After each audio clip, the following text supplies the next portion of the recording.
Hey guys, welcome back to the Laid Back Homestead. I'm Crystal, and today I want to finish planting out all the rest of my peppers. I want to get my peanuts in the ground, and I really want to get my sweet potatoes in the ground.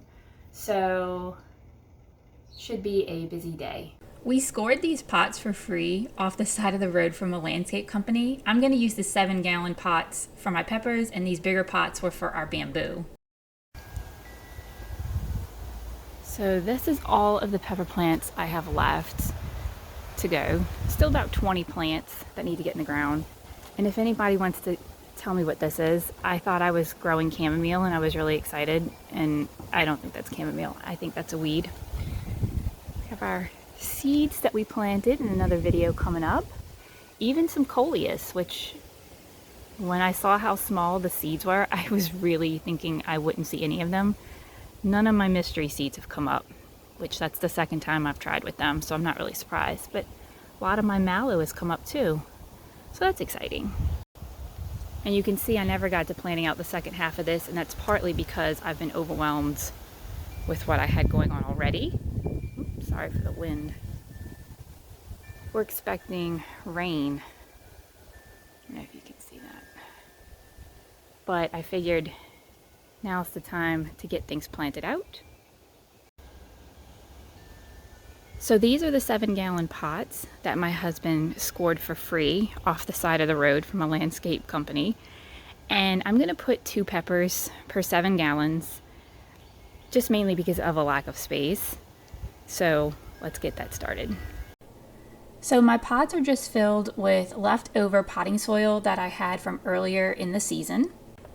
And I'm taking my time to lay out my peppers where I want them, because even with these extra free pots, I still don't have enough space for all of the rest of my pepper plants. And you would think I would learn my lesson from year to year and not start as many seeds as I do, but I always have too many plants. So what I did, I just put together a plan. Like I said, I'm doing 2 per pot. In a perfect world, you would probably only do 1 per pot for maximum production. I don't live in a perfect world, and for lack of space, until I finish building on my true homestead, this is real life. And it is an overcast day, just perfect time for me to be transplanting out, because some of these look a little sad. So let's get them in the ground and get them watered and amended. So I'm just going to go around and plant them as quickly as possible. A lot of days I build it up in my head that a certain chore will take too long and I don't have enough time to do it, and that kind of keeps me in like an analysis paralysis in a lot of ways. And so I've really been trying to overcome that, and I did time myself. I will let you know at the end how quickly all of these plants went into the ground. And towards the end, you'll see I start moving the pots around. That's because I realized they were in the direct line of rain runoff from the roof, and I really didn't want that to be hitting these freshly planted plants. Plus, they weren't going to get enough sun where they were, so I needed to move them to a sunnier location. And you can see here just how root bound my plants were at this point. As always, I do not recommend waiting this long to plant your plants out if you can help it.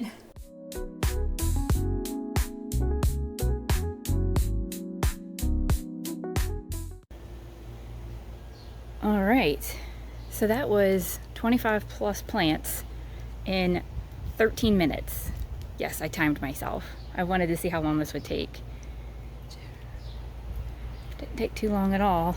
Now what I want to do, I want to come around with some, I want to come around with some organic fertilizer and a layer of compost. As you can see, they're not full all the way to the tops of the pots. I'd like to put some of that in there. I think I've got time before the rain comes.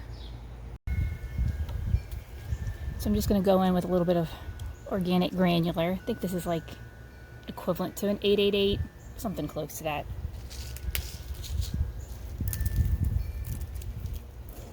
And you can see I'm not really measuring, I'm just kind of eyeballing it. I've never had that be a problem with this type of fertilizer in the past.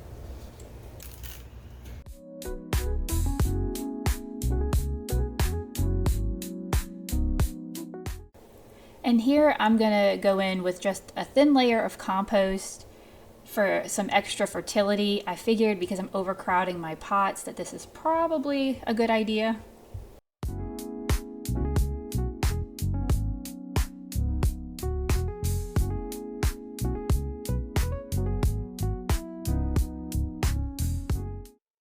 So now I'm going to mulch these in thoroughly, because growing in black pots without any type of drip irrigation in Southeast Louisiana is not really recommended, especially over our summers, but it's all I have.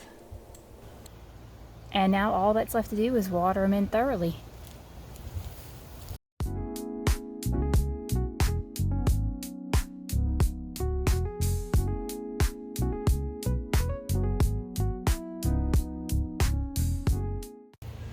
So let's see what varieties we have. We have a couple of store-bought, which just means I save seeds from a really large red bell pepper.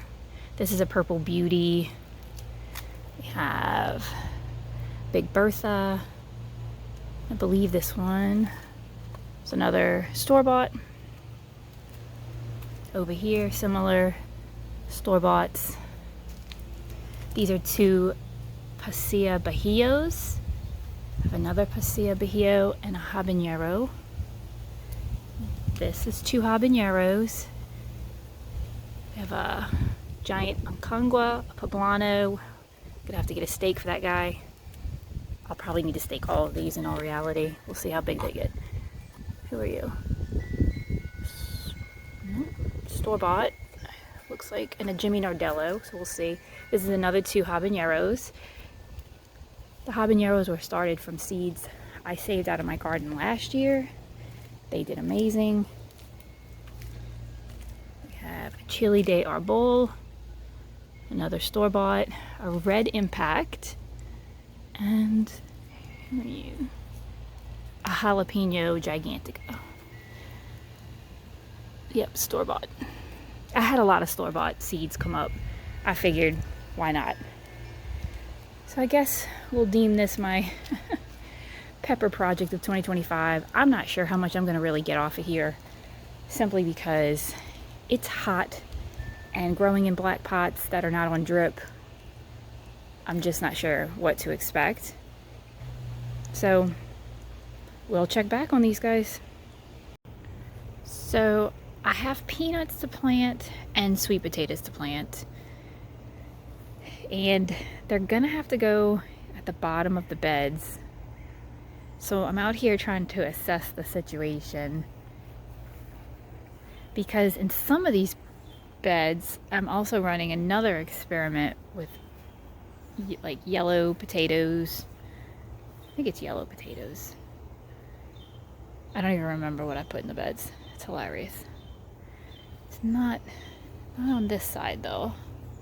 So this row may be a good row to do my peanuts.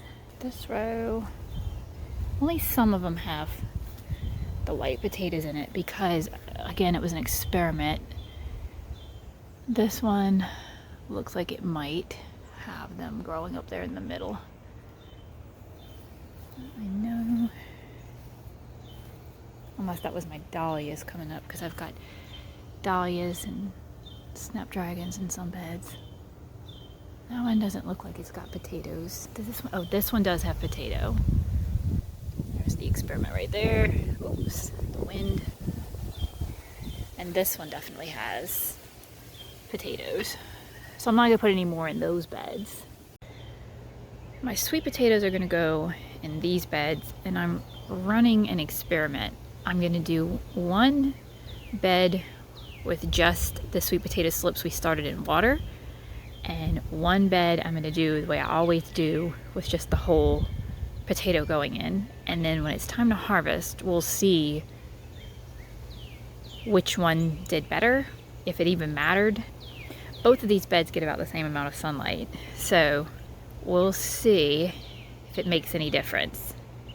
So what I have is just some sweet potatoes with slips attached, and then I have my cup with the detached sweet potato slips in water. This is after only, get y'all to focus there, this is after only like 4 days of sitting in a little bit of water. But it's the right season, it's the right time. I want to get these things planted out because this is an ongoing experiment. This is normally how I just plant my sweet potatoes, and I feel like I always have enough, but who knows? Maybe this will give me more.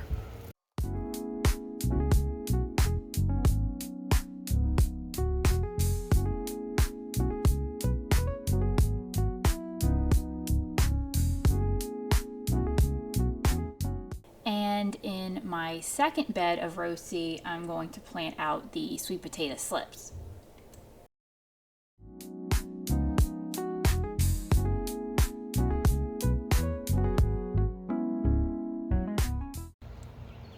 So the sweet potatoes that had slips sticking out, I just went ahead and left them, see if y'all can see that up against my hand.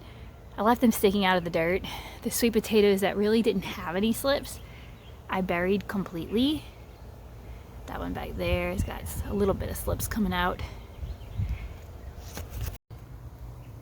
And the slips themselves, I just buried them as deep as their white roots went. Again, new to this, so this is an experiment. So now I am back in row B, where I'm going to plant out my peanuts. These were just some generic store-bought peanuts, unroasted, unboiled. You know, they can't be cooked, of course, they must be raw. But I plant these every year. I don't buy special peanut breeds. Maybe it's something I'll consider in the future. Peanuts are just so easy to grow, and I love to boil them. That's probably my favorite way to eat them. And all I do is take the whole peanut, shell and all, and bury it under the dirt. So in row B, these 4 beds, I ended up putting between 4 to 5 whole peanuts per bed. And then I kind of remembered I didn't grow peanuts last year. I've grown them in years past. And I kind of remember having an issue with squirrels digging them up. So what I'm going to do, I'm going to make sure my bird feeders are all kept full, which is on the other side of the yard. And hopefully that will deter them. I will know in a couple of days. If they don't come up, I'll try again. I got that whole bag of raw peanuts from my mom, and that just came from the grocery store. But that's how I've always planted my peanuts in the past. I've never bought the fancy varieties. Couldn't even tell you what variety that is. It's because I do things as laid back as possible. Granted, I'm not opposed to doing the fancy varieties. Maybe if I have good luck this year, I'll splurge next year. And it looks like it's almost time for our first garden tour and harvest video.